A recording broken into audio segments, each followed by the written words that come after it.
Meditations for Every Day in the Year by Bishop Richard Challoner. November 15th, on the parable of the marriage feast.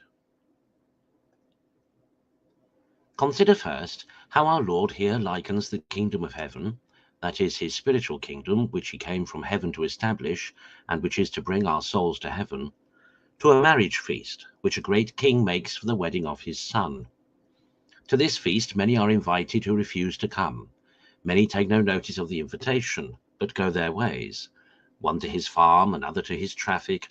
Many afflict and persecute even to death the messengers that are sent to call them to the wedding.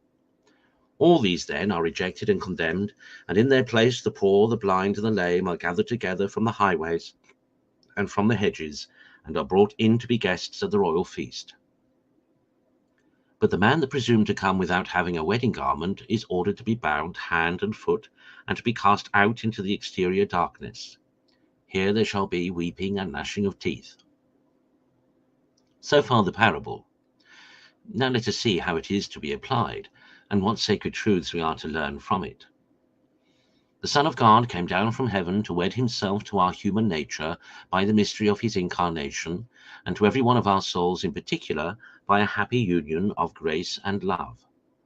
This is the wedding which the great King of heaven and earth makes for his only Son.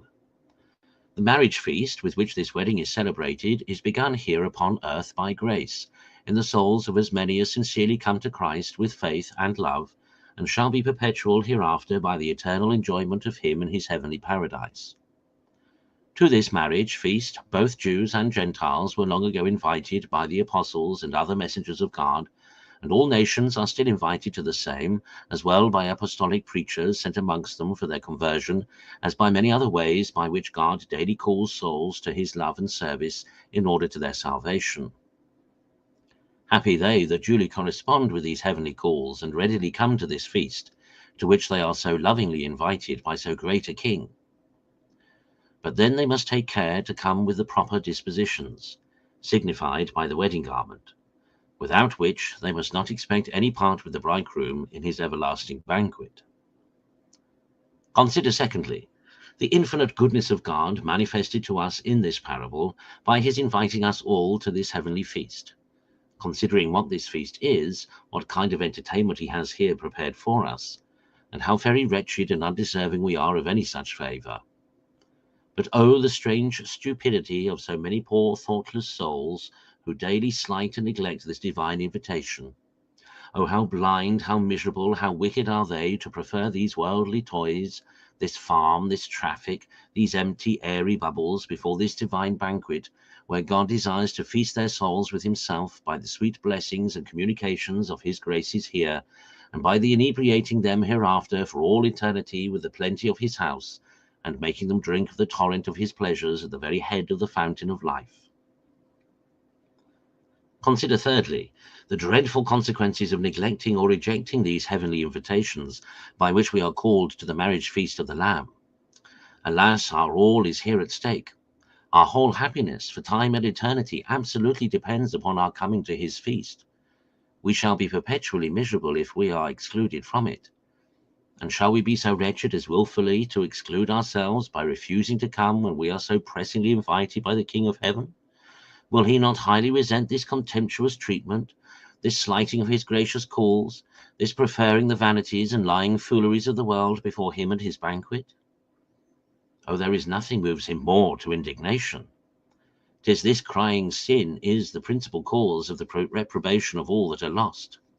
And therefore our Lord concludes this parable with that terrible sentence, that many are called, but few are chosen, to excite us to a diligence and fervour in corresponding with grace, and to convince us that, if we are not in the number of the elect, the fault is entirely ours, in not answering the calls of heaven, but preferring more baubles, even the idols of our passions, before that marriage feast to which he so graciously invites us.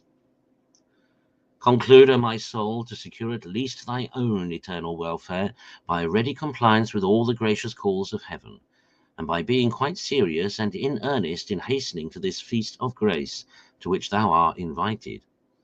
But remember to take along with thee the wedding garment of divine love, with a happy and holy resolution and determination of dedicating and consecrating what remains of thy life to thy God, of flying all known and wilful sin more than any other evil whatsoever, of being faithful unto death, and of laboring to advance every day more than before in the way of God and true life. With this wedding garment thou shalt be both a welcome and an eternal guest. Without it thou shalt be sentenced to be cast out into the exterior darkness.